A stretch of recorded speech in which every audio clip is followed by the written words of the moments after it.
তেলিয়ামুড়া পুর পরিষদ এলাকার জনস্বার্থ সংশ্লিষ্ট 18 দফা দাবির সমর্থনে মঙ্গলবার তেলিয়ামুড়া পুর পরিষদের এক্সিকিউটিভ অফিসারের কাছে ডেপুটেশন প্রদান করল তেলিয়ামুড়া ব্লক কংগ্রেস। এদিনের এই কর্মসূচিতে প্রাক্তন বিধায়ক অশোক কুমার বৈদ্য ছাড়া উপস্থিত ছিলেন ব্লক কংগ্রেসের জনা কয়েক নেতৃত্বরা।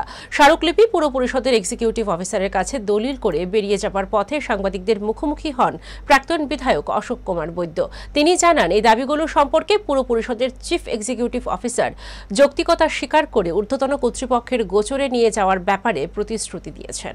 তেলিয়ামুড়া পৌরসভার নাগরিকদের বিভিন্ন সমস্যা নিয়ে 18 দফা দাবির ভিত্তিতে তেলিয়ামুড়া পৌরসভার এক্সিকিউটিভ অফিসারের নিকট আমরা ডেপুটেশন পেশ করেছি।